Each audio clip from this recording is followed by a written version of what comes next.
New details are emerging in the fiery wreck that killed 5 children and 2 adults just north of Gainesville yesterday. These are new photos of the children who died. In the past hour, we received the crash report from the Florida Highway Patrol and learned the youngest victim was 9 years old. Investigators say a tractor trailer and car collided in the northbound lanes of I-75, crossed the median, and then struck an oncoming big rig and passenger van before bursting into flames. And this was the scene yesterday about a mile south of the exit that is to ALACHUA. Both big rig drivers were killed. The 5 children who died were inside the church van from Louisiana, which was headed to Disney World. Tarek's been following reaction from the congregation. We begin with News4JAX reporter Destiny McKeever, who spoke to the cousin of one of the children. Destiny. Yes, Marion, before I get to that, I want to tell you that the FDOT is working to learn whether or not the guardrail or the condition of the road had anything to do with last night's crash. I did speak with a family member of the 10-year-old victim involved in this crash, and she says the family is heartbroken. 5 children ranging in age from 9 to 14 and 2 adults were killed. The children were on a church van from Marksville, Louisiana, headed to Disney. The 2 adult semi-truck drivers who died were 49-year-old Douglas Bokema of New Mexico and 59-year-old Steve Holland of West Palm Beach. The children, 14-year-old Joel Cloud, 14-year-old Jeremiah Warren, 9-year-old Sierra Bordelin, 13-year-old Kara Descant, and 10-year-old Brianna Descant. We spoke with Brianna's cousin. We're family.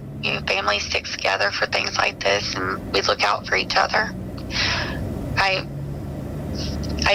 found out last night when our local news station, KALB in Louisiana, posted the first report of it. In the last hour, News4JAX learned the church members saved for a year to take this trip to Disney. They actually told me they've been planning it for a year. They've been saving up their money. They earned that trip to Disney World.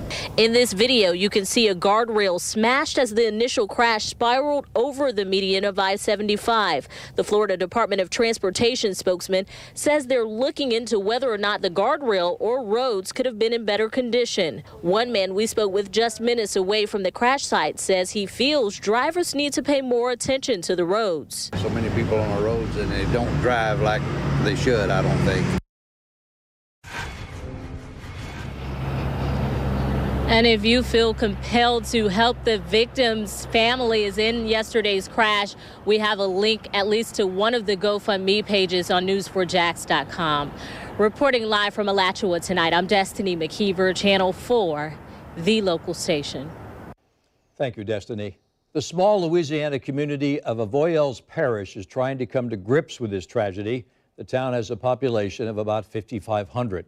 Tarek is joining us. Tarek, those who worship at AVOYELLES Church of Mercy must be especially devastated. I mean, they definitely are. The church had been planning this trip to Disney World for months, raising money in their small, tight-knit community. The church van was carrying 15 people. They were just 2 hours away from Orlando when the accident cut short the lives of 5 children and 2 adults. A volunteer at the AVOYELLES House of Mercy said the congregation lost half of their babies in the crash, expressing her grief about the 4-vehicle accident that claimed the lives of 5 children and 2 semi-truck drivers. According to a statement from the United Pentecostal Church, Pastor Eric Descant's granddaughter died in the crash. The pastor's wife was also injured in the accident. Pastors from neighboring churches in central Louisiana stopped by the Church of Mercy to show their support. My heart just broke. Just the community, we need to come together. You know, we need to be praying and supporting this church and the families and the multiple families that are touched and just devastated with this. Many people lost loved ones, and even though I don't really know the pastor at this church, and many of the people probably I don't know, and there's a few that I do know, I just wanted to stop and talk with the pastor. I didn't know that he was not here. And I wanted to share with him that our prayers are with them. We're concerned about those that are in the hospital. The AVOYELLES Parish School Board issued a statement which reads in part, AVOYELLES Parish lost 5 young people in the accident. 3 of them were APSB students, and the other 2 had close ties to our system. Something like this always puts things in perspective. No family should have to go through this. Disney World in Orlando is also speaking out. A spokeswoman expressed the theme park's sympathies to the victims' families, saying, "We extend heartfelt condolences to the families and loved ones impacted by this tragic accident."